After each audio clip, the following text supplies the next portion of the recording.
At Sefer Yeshoshua, and again, Perek Aleph is really two parts to Perek Aleph.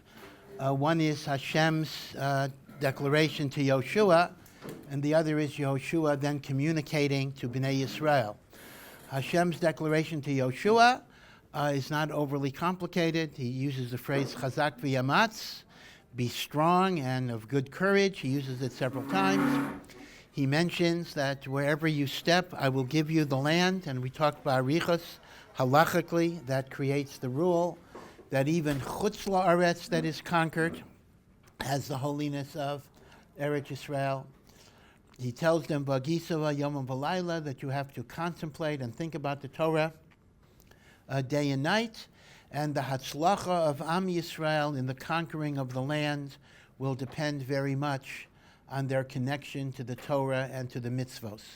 And that's really a fundamental point in Nach, throughout Nach, that when the Jewish people keep the Torah, Hashem gives them hatzlacha.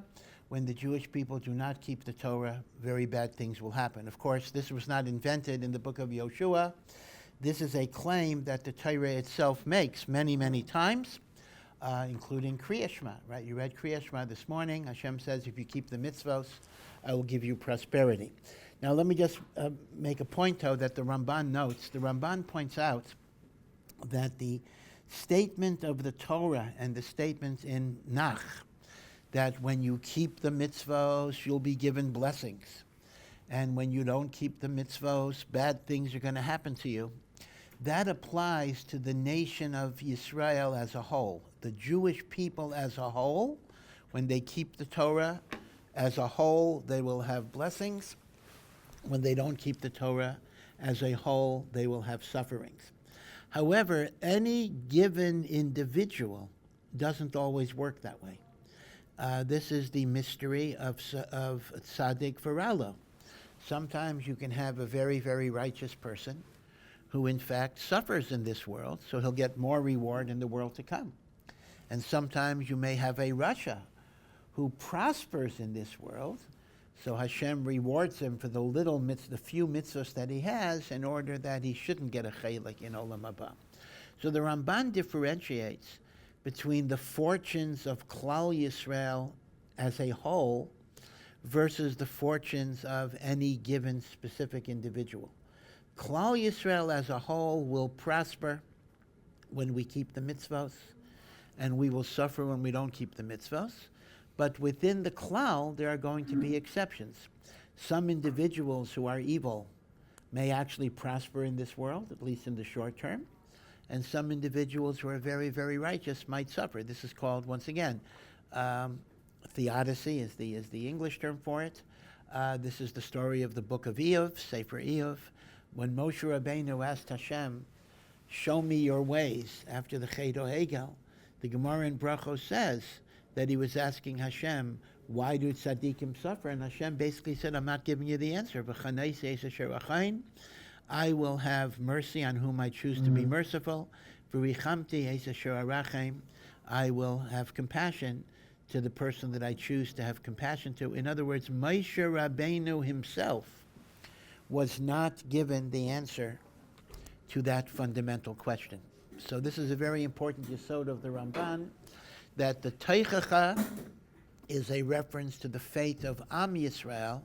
It is not describing necessarily what will happen to a Yochid. In fact, we have to be careful sometimes. Sometimes in Kiruv, we oversell the product a little bit. Like we'll tell a person, oh, you become frum, you'll have a great marriage and great children, and your parnasa is going to be great.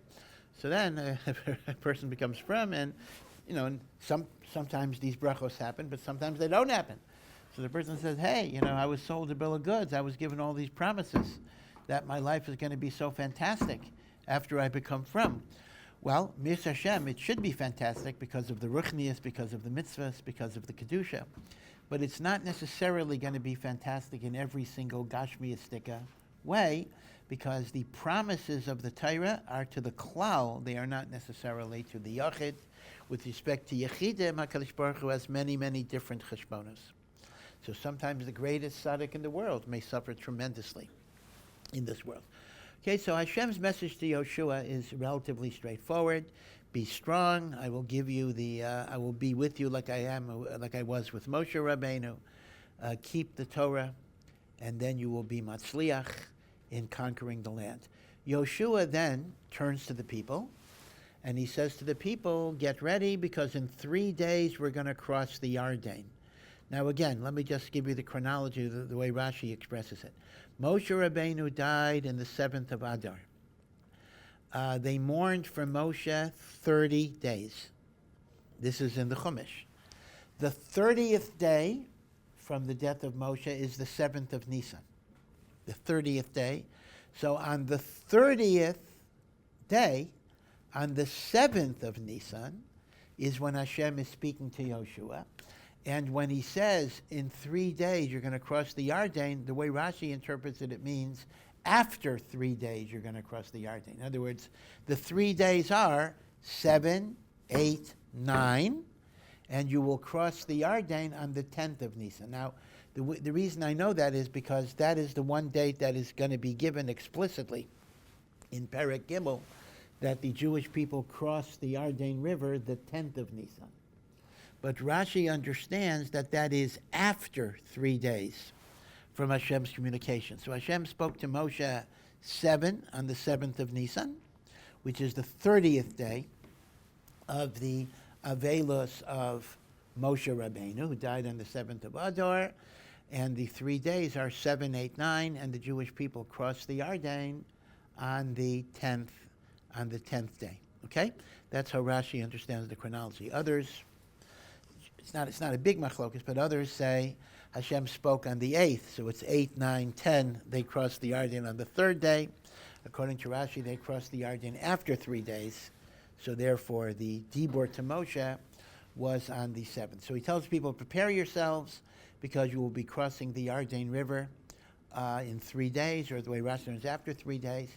And Yehoshua turns to then Ruvain, Gad, and Chatzi Shevet Menashe, and he reminds them of the promise they had made to Moshe Rabbeinu. Remember that the land east of the Jordan River was the land of Sichon, Melech HaAmori, and a little further north is Og, Melech HaBashan, and that land was conquered by the Jewish people, even though it was not within the boundaries of Eretz Yisrael. But Reuven and Gad wanted to settle there because they had a lot of cattle, and the pasture land was very, very rich. And Moshe Rabbeinu said, you will be allowed to settle in this land only on the condition that you will cross the Yarden and fight with your brethren, and only after Eretz Yisrael is conquered will you be then given permission to go home. And they agreed. They basically said that we will leave our women and our children, pretty amazing that Hashem would protect them because they're very vulnerable. We'll leave them there, and we will go and fight with our brethren. So Yehoshua now calls specifically upon Reuven, Gad, and Chatzi Shevet Menashe to keep your promise and keep your commitments, and they agree to do so, and indeed they do so. And at the end of Sefer Yehoshua, we actually have a whole ceremony where he sends them home. He gives them an honorable discharge. He says, you've done your job, you're able to cross the Yarden and go back. By the way, just as an aside, the story of Moshe and the 2.5 tribes and his giving them the land east of the Yarden for them to settle is actually the halachic source for a very, very, very important miktsah in halacha, and that is the requirement of tanai. Tanai means conditions, and we know that many transactions can be made conditionally, right? I can sell you property on the condition that you get a job or that you use it for a hotel or whatever it would be. Meaning to say, if the condition is fulfilled, the transaction is valid. If the condition is not fulfilled, the transaction is not valid, right? These are called conditional transactions on a tanai. You can do marriage on a tanai, right? You could say, on the condition that I'm a Kohen or I'm a Levi or whatever it is. You can give a get on a condition. Now, our minhag is we don't do any of this today. We do not do marriage or divorce on conditions.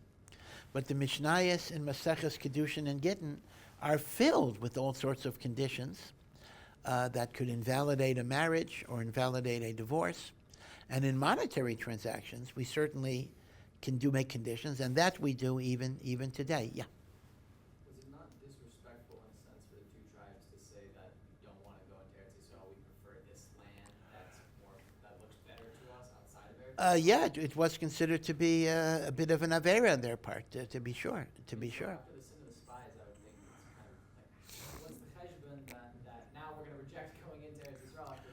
Well, I think the difference is, remember, Eivra Liardain is really different than anywhere else. It's not like they would have said, we'd rather stay in Brooklyn.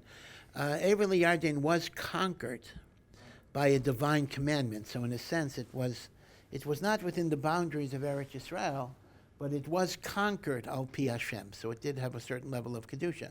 I had mentioned the other day that many poskim say that Eivra Liardain is chayav in Trumas and Masros. So the interesting thing is that when you formulate a condition, there are certain formalities that have to be met.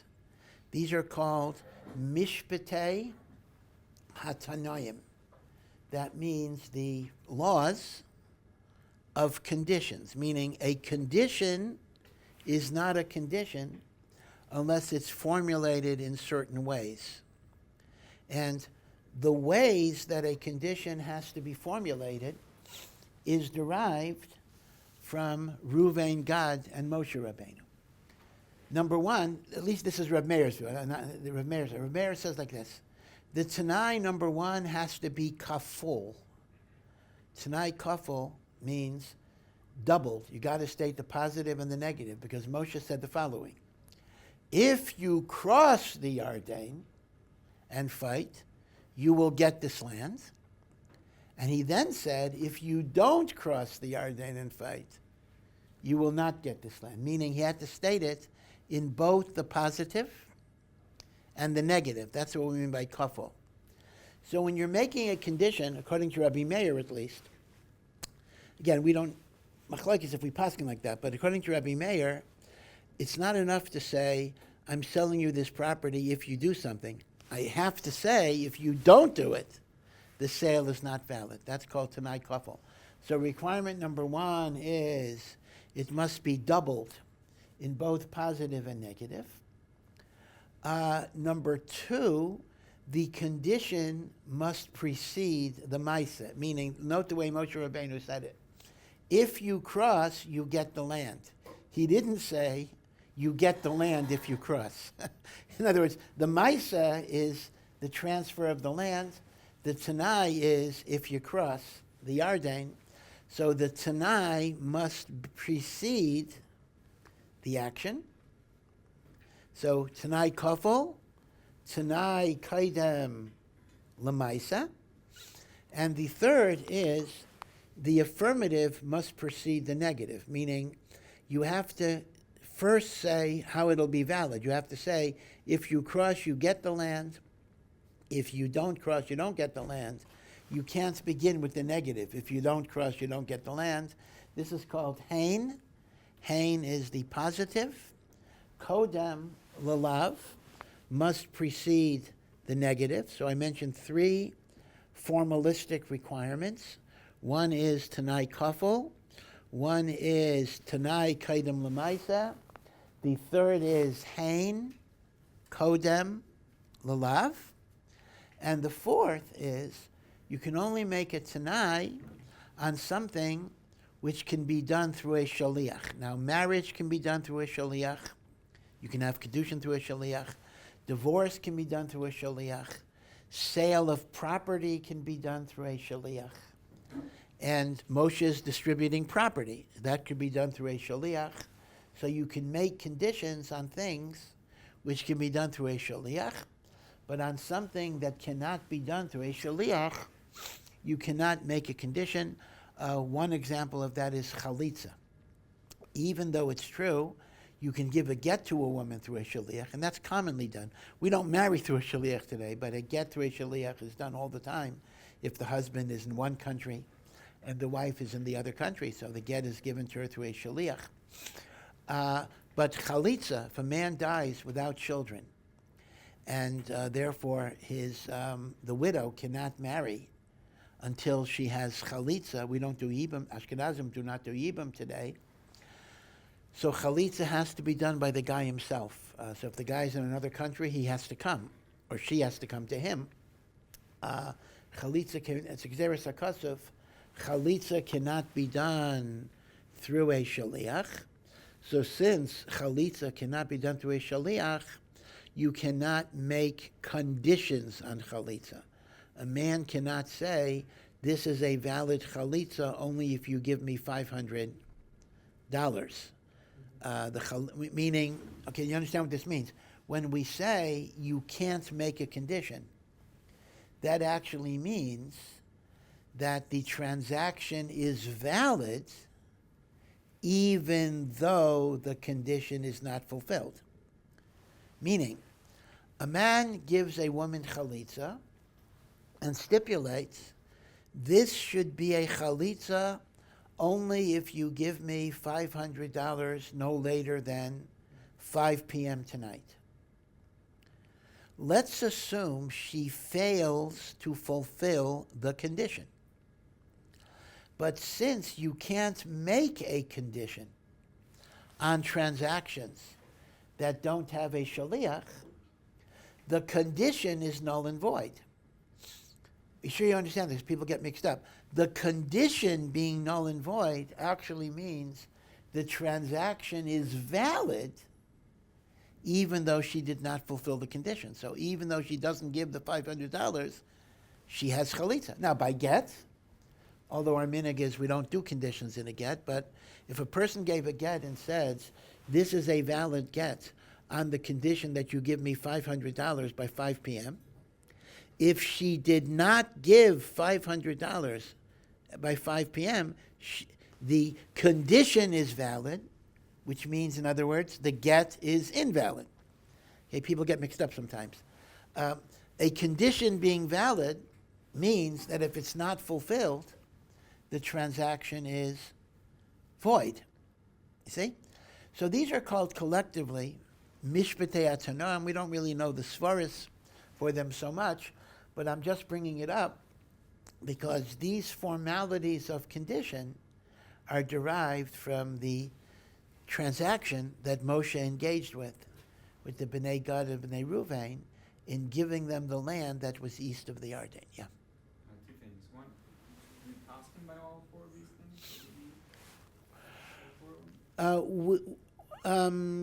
We do, but it's interesting that some say it may not apply to Gittin and Kedushin, that's all. In other words, there are different types of conditions that may not apply to in different types of situations. So in theory, we poskin like them, but there are many different limitations on it. And I'm not quite sure. In fact, if you think about this, I just want to point out, if you look at the typical way the Mishnah gives a conditional case, it actually does not comply with these formalities. This is your get on the condition that you give me 200 zuz. That actually is not a valid condition, because you would have to say, if you give me 200 zuz, this is your get, because that's the requirement of Tanai Kaidam Lamaisa. So the whole Mishnayos are formulating conditions in a defective way, and it also doesn't bother to state it in the negative. It doesn't say, and if you don't give me 200 zuz, your get is not good, right? So that might indicate we don't paskin like Rebbe Meir, so that's why there's a machlokas. Okay. Someone had another? Okay. Alrighty. So anyway, though, this really it's not Nogea so much Perek Aleph per se, but basically Yeshoshua is reminding them of their promise, reminding them of their commitment, and they agree to do so. Okay.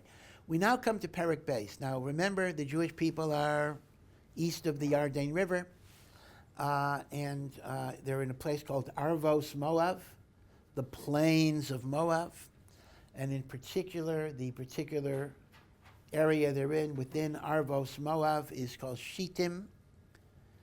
In fact, we just read in last week's Parsha, that's where The Jewish people fornicated with the daughters of Moab after Bilam tried to curse them and was not successful. They're still in that place. They're in Shittim. That's kind of the last stop. And they are directly opposite the city of Jericho. Right? So they're on the east of the Yarden River. On the west is Jericho. So Yehoshua makes a decision, a strange decision, to send two meraglim, two surreptitious spies, to check out the fortifications of Jericho, its vulnerabilities, its weak spots, and how we will be able to conquer Jericho as our first city. And we are not given the identity of the spies, and yet Chazal have a Messiah that these two spies, one was Kalev and one was Pinchas. Pinchas, who later became the Kohen Gadol, and Kalev were the two spies. So this is worthy of a little bit of thought here. This is 40 years, or 39 years, after Moshe Rabbeinu sent 12 spies to check out Eretz Yisrael. And those 12 spies came back with a negative report. They came back on the 8th of Av, and that whole day, people were crying. That whole night, people were crying, the night of Tisha B'Av. And what the Chazal teach us? Hashem said, you are crying a bechia shel chinam, a cry for no reason. This day of the 9th of Av shall become a bechia l'dayros, shall become an eternal cry. So the Shiluach HaMeraglim was catastrophic. Yehoshua, 40 years before, was one of those Meraglim. He knew, who knew better than him how catastrophic Meraglim were. So what is he doing? Repeating the very thing that was so destructive. Yehoshua is sending Meraglim. Of course, one might say, just numerically, well, listen, Moshe sent 12. 2 out of the 12 were good. So Yehoshua is taking 2 that would be good. He can't go himself because he's the leader, so Yehoshua is out of commission to be an active spy. Kalev, who is the one good spy from the original mission, and Yehoshua gets somebody else, Pinchas. So you might simply say, Yehoshua's strategy is okay because he's picking the right people. But there's a deeper meaning involved as well. Let's go back to the sin of the spies. Was there an Aveira? When we ask ourselves, what was the sin of the spies?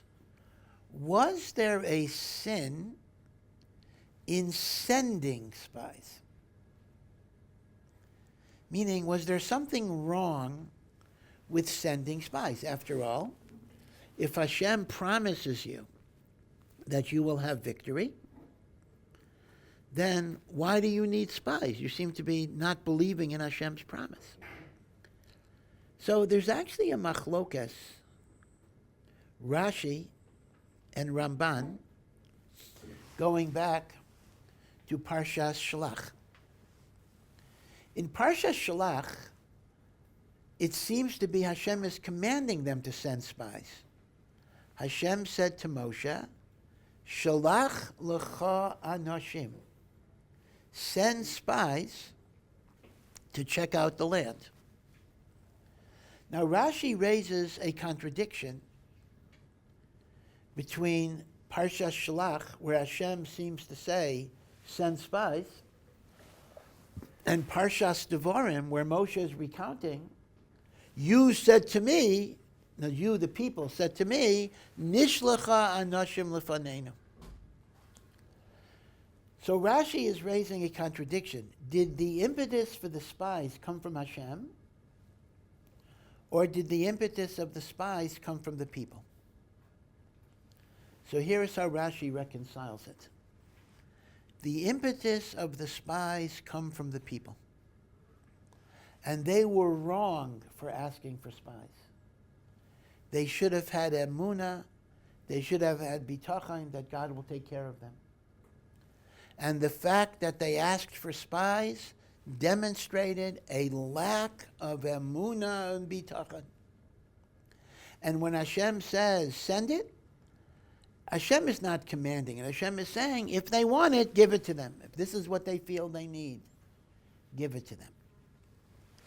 So according to Rashi, it turns out that the Chet HaMeraglim was not only the report of the Meraglim and the reaction of the people. That for sure is the Chet.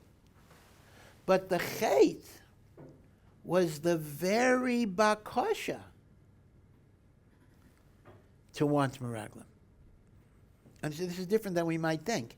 The Chet was not only the response to the Meraglim, the Chet was the request for the Meraglim.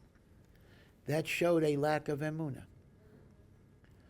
Ramban is cholek on Rashi.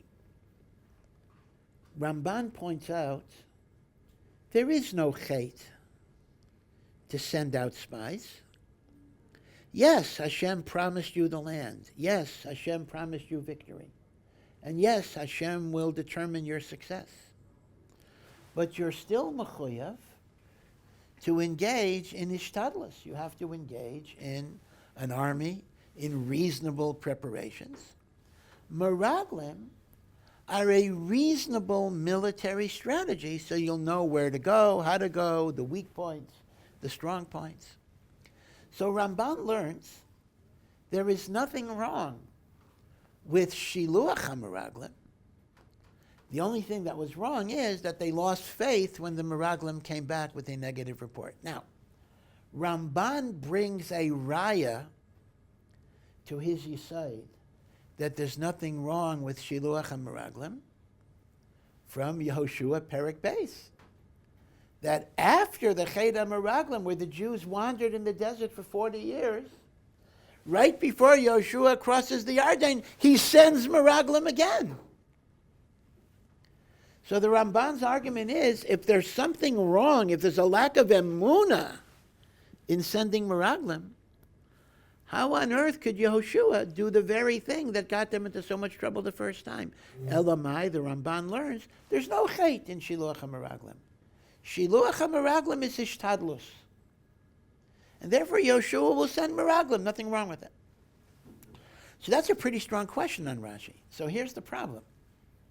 How will Rashi understand this particular mission?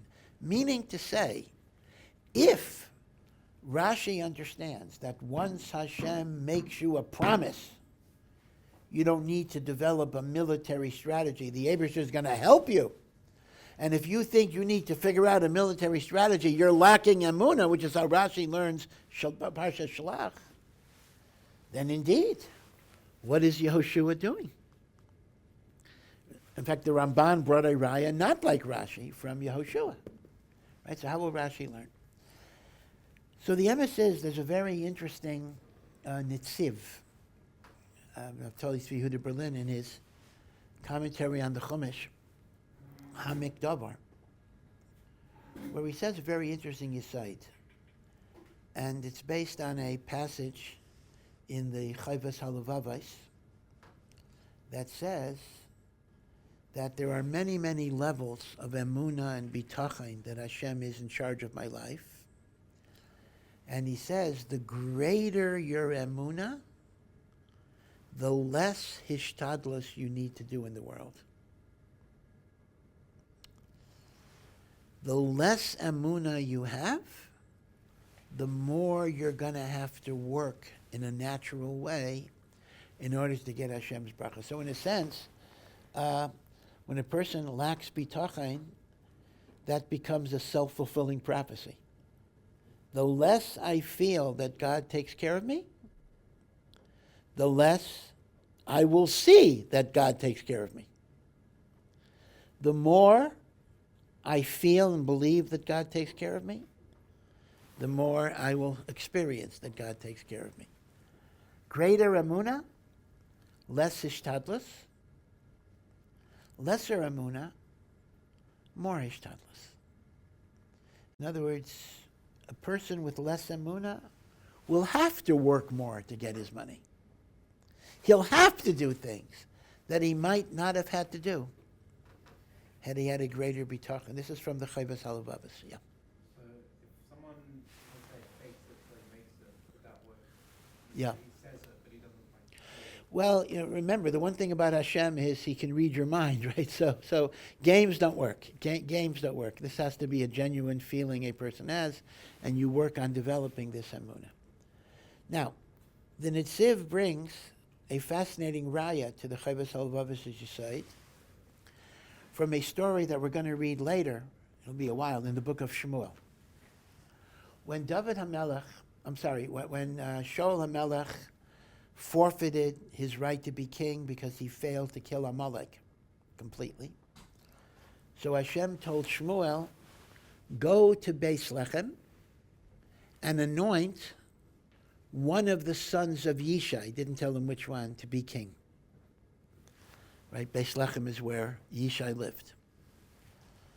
So Shmuel says to Hashem, Eich Eilech, how can I go and anoint a successor when Shaul is still alive? Shaul will hear about what I'm doing, and he'll kill me as one who's rebelling against the king. Eich Eilech v'shama Shaul v'hargani.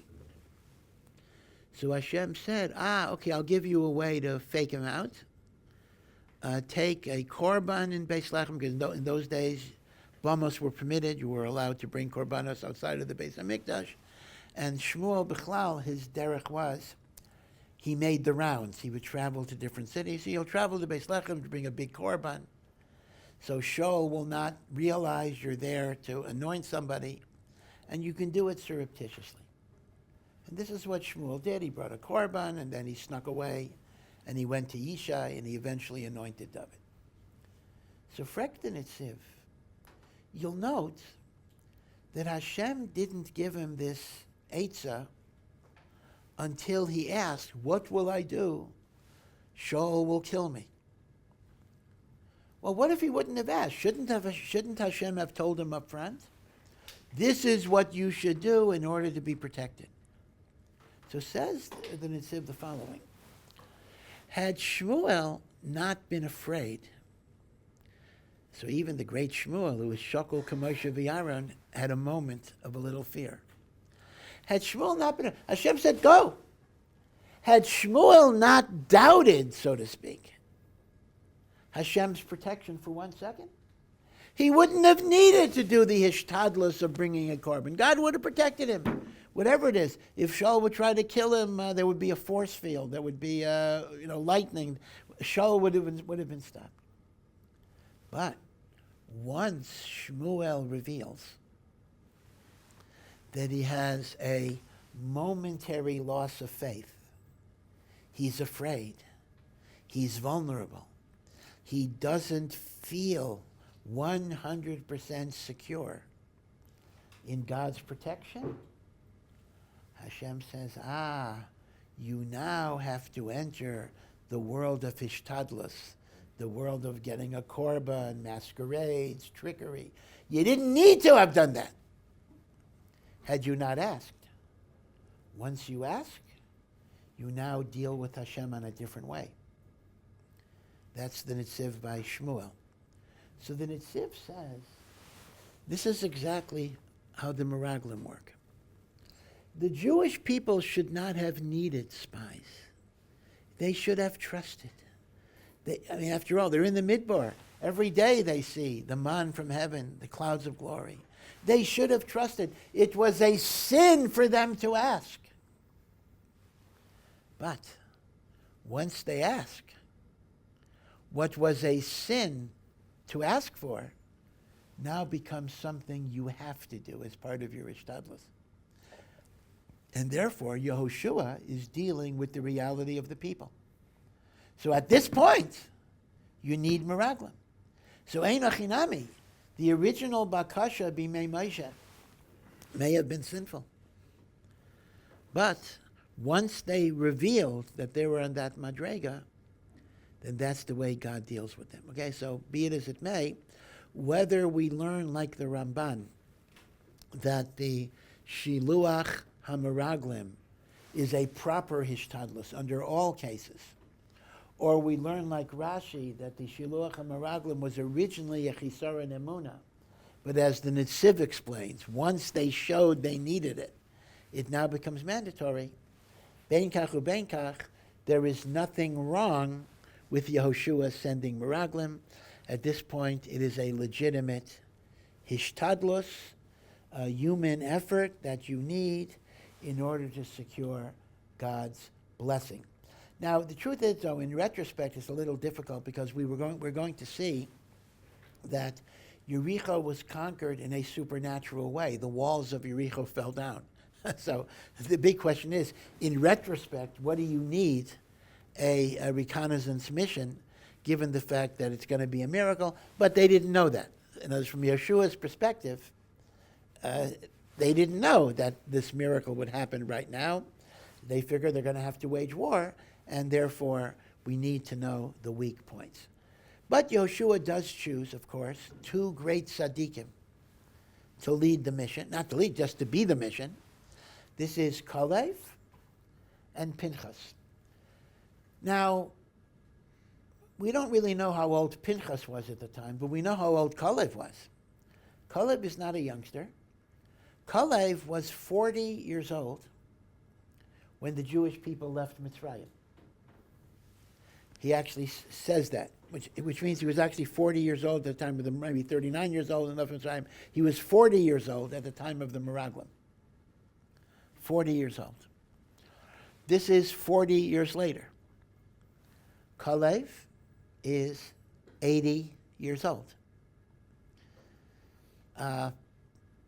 Maybe a bit more energetic than Joe Biden. But Kalev is an old man. Maybe that's a perfect spy. Assuming he's healthy enough to do this, that's a perfect spy because, who's going to suspect some old guy, as working for the CIA or whatever it is. Pinchas was probably much younger, but Kalev and Pinchas. Pinchas is not yet Kohen Gadol because his father Elazar is still alive. Pinchas will become the Kohen Gadol after the death of Elazar. And he sends them to spy out Jericho, to sneak into the city somehow and the like. And they link up. Now, this is a bit mysterious. How did they know to go to her? They link up with a woman that is called Rahab Hazayna. Now, how did they know to go to her? We don't really know. But Rahab, now Rahab is her name. Zaina. So there are two translations for Zaina. The standard translation is prostitute. She was a prostitute. Chazal say very openly, Rahab was 10 years old at the time the Jewish people left Mitzrayim, and she became a prostitute at the age of 10, and she practiced her trade for 40 years. She's 50 years old, 40 years of prostitution, and now she's becoming a balas tshuva, we're going to see.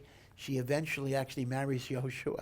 Yeshoshua marries, that's after the story, but he actually marries Rahab, right? So that's an important lesson. No matter what your origins, you can end up in a very good place.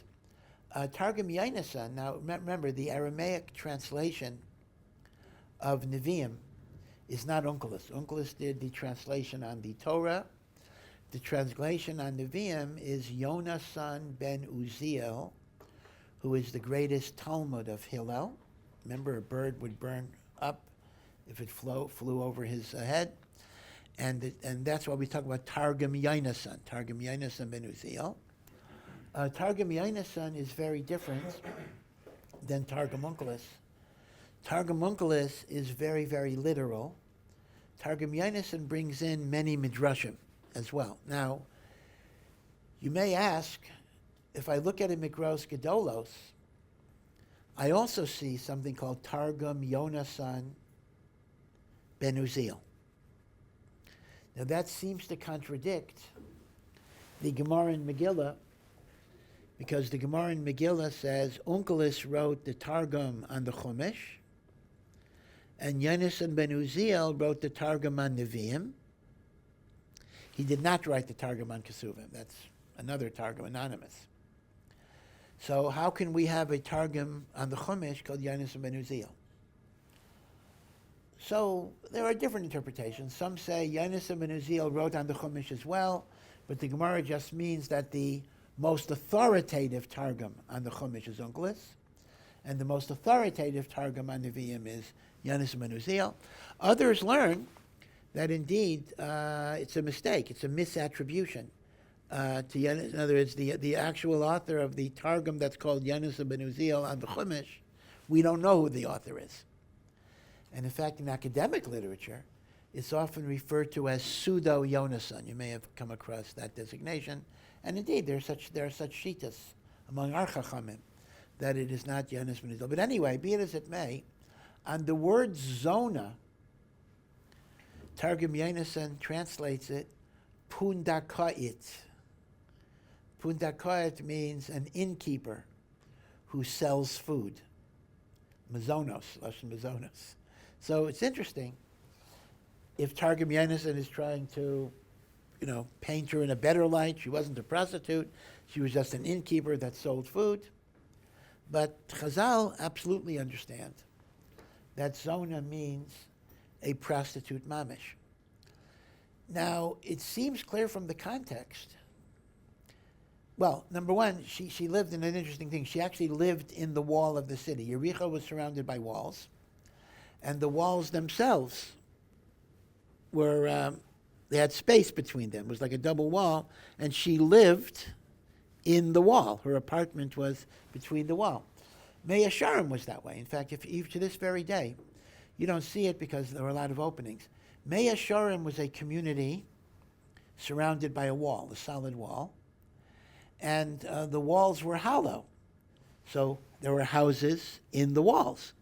Now, if you walk down Mea Sharim Street, right, so to your, as you're walking down, to your right are the remnants of the wall of Mea Sharim, and you'll see the apartments that are fronting the street are apartments in the hollow of the wall. So Rahab lived in the hollow of the wall. She was a prostitute, apparently very popular prostitute, and they linked up with her. Now, we're going to see that she has emunah in Hashem. She tells them, we know that Hashem is giving the lands to Bnei Yisrael, and she asks to be protected, etc. The one puzzle that's not clear to me is, how did they know to go to her? Once they come to her, they hear that she has emunah, they hear that she believes in Hashem, they hear that she understands that Bnei Yisrael are going to conquer the land. But, the initial step, you're revealing yourself to somebody in enemy territory. How do you know you can trust them? It's an unusual thing. It's not clear to me exactly how they did this. But again, we'll talk about their conversation and the fact that Rahab's family was spared. Yeah. So Rahab means expansiveness. Rahab, right? And it's connected, part of her name is Merumas, to the idea that she went from very, very narrowly confined in her Averos to the expansiveness of Tshuva. Her name connotes also the idea of being forgiven by Hashem. Okay, we'll stop. Thank you for listening to this Awesome Ech production. To find out more and to partner in our mission, please visit ohr.edu.